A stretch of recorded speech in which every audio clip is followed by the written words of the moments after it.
కేంద్ర హోంమంత్రి కొడుకే అబ్స్కాండింగ్ లో ఉన్నాడని చెప్పేసి పోస్టర్లు పెడతాను తెలంగాణ వ్యాప్తంగా. ఎవరు పెడుతురో మనకు తెలుసు కదా.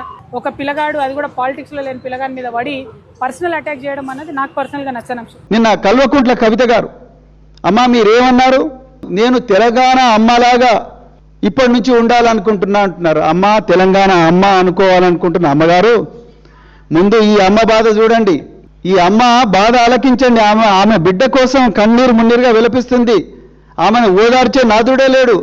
చుట్టుపక్కలంతా కూడా రాష్ట్ర ప్రభుత్వ పోలీసులు, మీరేమో రేవంత్ రెడ్డి ఇచ్చిన స్క్రిప్టు, బీజేపీ వాళ్ళు ఇచ్చిన స్క్రిప్టు కుల్లం చదివి మర మనిషిలాగా మీరు చదువుతున్నారు.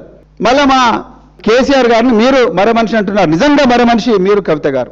ఒక చిన్నారి బిడ్డ, అన్నం పుణ్యం ఎరగని బిడ్డ తల్లడిల్లిపోతూ ఉంటే, తల్లికి ఏం చేయాలో తెలియకుండా ఉంటే, మీరు బయటికి వచ్చి బీఆర్ఎస్ వాళ్ళ అత్యుత్సాహంతోనే బీజేపీ వాళ్ళు ఇవన్నీ ట్రాలింగ్లు చేస్తున్నారండి. ఇక చూడరు, ఇవన్నీ ట్రాలింగ్లు చేస్తున్నట్టు బీజేపీ వాళ్ళు. కవిత గారు దయచేసి go to the facts of the case ma'am. On 8th May, who gave the first complaint? Is it the mother of the victim or Bandi Sai Bhagirath? Who gave the complaint? It is Bandi Sai Bhagirath on the tip of a senior police officer. This guy goes to Karimnagar police station while the mother of this child waiting for the acknowledgement of her complaint in Pet Bashirabad. This guy goes to Karimnagar two-town police and gets a case registered. అసలు మాకెట్లా తెలుస్తుందండి?